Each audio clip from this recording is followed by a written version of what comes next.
नमस्कार दोस्तों, हमारे यूट्यूब चैनल सफल स्टडी आई में आपका स्वागत है। यहाँ पर हम बात करेंगे हिस्ट्री सब्जेक्ट के बारे में, यानी इतिहास के बारे में। हिस्ट्री सब्जेक्ट का हम प्रत्येक टॉपिक का वन बाय वन आप लोगों के सामने यहाँ पर हम डिस्कशन करेंगे। हिस्ट्री को जो है जनरली 3 भागों में बांटा जाता है: प्रागैतिहासिक काल, अर्धऐतिहासिक काल और ऐतिहासिक काल। इन तीनों काल के बारे में हम डिटेल से डिस्कशन करेंगे वन बाय वन। और जितने भी जो है क्वेश्चन पूछे जाते हैं, चाहे वो एसएससी में हो या फिर यूपीएससी में हो या फिर रेलवे में जो क्वेश्चन पूछे जा रहे हैं, उन सभी को हम अलग से बताएंगे आपको। जो भी टॉपिक इंपॉर्टेंट या जो भी पॉइंट आप लोग को इंपॉर्टेंट हो जाते हैं वो भी, और पूरा हिस्ट्री को मैं पूरे कहानी की तरह आप लोगों को बताने का कोशिश करूंगा, ताकि आप जो है कहीं भी जाकर पढ़ा सकते हैं, किन्हीं को भी बता सकते हैं कहानी की तरह। सबसे बेसिक चीज जो हिस्ट्री से पूछा जाता है अक्सर कि इतिहास के जनक किसे कहा जाता है।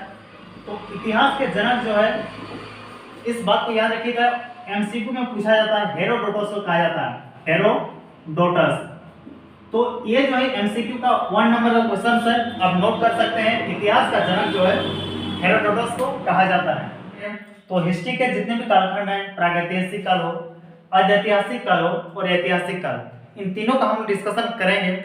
लेकिन यहाँ पर हम जो है प्रागैतिहासिक काल के बारे में थोड़ा सा बता लेते हैं, और ऐतिहासिक काल के बारे में हल्का सा बताएंगे, फिर ऐतिहासिक काल का हम लोग लेके चलेंगे और पूरा खत्म करेंगे, कहानी की तरह आपको बताएंगे, ताकि आपको कहीं से भी कोई भी क्वेश्चन न छूटे, चाहे वो एसएससी में हो या फिर बैंक में हो या फिर रेलवे में हो। जितने भी क्वेश्चन पूछे जाते हैं, हर एक क्वेश्चन का हम आपको बताएंगे एक एक करके कि ये सारे क्वेश्चन इंपॉर्टेंट है। तो इस तरह से आपको बताएंगे कहानी की तरह। तो प्रागैतिहासिक काल किसे कहा जाता है? तो वो कालखंड जब जो है मानव आदि मानव की तरह रहते थे, और जो जनरली लोगों का जीवन घुमंती जीवन होता था, घूम घूम के जो अपने खाद्य सामग्री इकट्ठा करते थे। तो इसे जो है प्रागैतिहासिक काल कहते हैं। इस कालखंड से कोई लिखित साक्ष्य तो नहीं मिलती है दोस्तों। हाँ, अब हम लोग पता कैसे लगाते हैं कि ये प्रागैतिक काल की जो औजार है या चीजें हैं या किस कालखंड की है। तो दोस्तों प्रागैतिहासिक काल के इसमें बहुत सारे जो पुरातात्विक साक्ष्य मिले हैं, जैसे प्रागैतिहासिक काल उस कालखंड में जनरली पाषाण यानी पत्थरों का प्रयोग किया जाता था मानव के द्वारा। तो उस जो पाषाण किस युग का है हम लोग पता लगाते हैं, और जो भी साक्ष्य मिला है उसके आधार पर अनुमान लगाया जाता है कि ये जो प्रागैतिहासिक काल की है या फिर किस काल की है। फिर अर्धऐतिहासिक काल उस कालखंड को कहते हैं जहां पर जो है जब मानव लिख तो रहे थे, अपने भावना को व्यक्त कर रहे थे अपने भाषा में, अपने भाषा शैली में लिखे तो हैं, लेकिन अभी के मानव के द्वारा जो उसे पढ़ा नहीं किया है, अभी नहीं उसे पढ़ पा रहे हैं, तो वो किस शैली में लिखे, किस भाषा में लिखे। जनरली दोस्तों अब ये कैसे हुआ कहिएगा, तो जैसे ये देवनागरी लिपि में लिखी हुई है, ये जो हिंदी है ये देवनागरी लिपि में लिखी हुई है, तो हम और आप जो है पढ़ पा रहे हैं, क्योंकि हम लोग देवनागरी लिपि समझते हैं, हिंदी भी समझते हैं। लेकिन दोस्तों यहीं पर अगर कोई चाइना या फिर दूसरे देश का लिपि में लिखा हुआ कुछ चीज रहेगा तो आपको क्या समझ में आएगी? नहीं आएगी। उसी तरह उस वक्त जो भी लिपि चलती थी उस लिपि में वो लोग तो लिखे हैं, उस वक्त के मानव के द्वारा लिखा गया है, लेकिन अभी उसे पढ़ नहीं पा रहे हैं। अब ये कौन सा कालखंड होगा? तो जनरली दोस्तों हम लोग हड़प्पा सभ्यता या जिसको हम लोग जो है सिंधु सभ्यता कहते हैं, ये वो पीरियड है जब आदिमानव जो है लिख रहे थे, अपने भावना को व्यक्त कर रहे थे, चाहे वो चित्र के माध्यम से हो, शिलालेख में के माध्यम से हो, बहुत तरह से लिख रहे थे।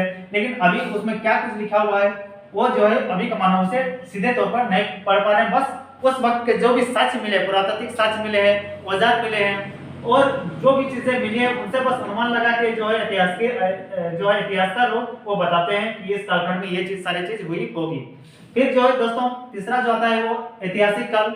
इस कालखंड में लिखित साक्ष्य मिला है, यानी उस ये पीरियड में आदमी जो है लिखना शुरू किए थे, और चाहे वो किसी पत्थर में लिखना हो, फिर बहुत सारे पुस्तक हमें मिलते हैं, पुस्तक भी बहुत सारे यानी ग्रंथ बहुत सारे मिलते हैं, चाहे वो धर्म से रिलेटेड हो या फिर किन्हीं दूसरे चीज से संबंध हो, तो उनसे जो है बहुत सारे जो है विदेशी यात्री लिखे गए हैं। तो उससे जो है इतिहासकार लोग ये पता लगाते हैं कि उस कालखंड में इस ऐतिहासिक काल में क्या सारी चीजें हुई होगी। ऐतिहासिक काल में जनरली जो हम लोग यहाँ पर हर्यक वंश से शुरू करेंगे एक एक करके, और जो फिर शिशुनाग वंश, नंद वंश, फिर मौर्य वंश, फिर शुंग वंश, और फिर कण्व वंश और फिर सातवाहन वंश। इस तरह से आप लोगों को एक क्रमबद्ध तरीके से कहानी के रूप में आप लोगों के सामने हम बताएंगे इस ऐतिहासिक काल को। क्योंकि दोस्तों इस ऐतिहासिक काल को जानना बहुत ही जरूरी है, चाहे वो हर्यक वंश हो, फिर मौर्य वंश हो, नंद वंश हो, इन कैसे इस कालखंड में क्या सारी चीजें हुई, एक एक राजा एक एक राजवंश के बारे में हम लोग डिटेल से बताएंगे, और जो भी इंपॉर्टेंट क्वेश्चन है उसका भी हम लोग यहाँ पर चर्चा करेंगे।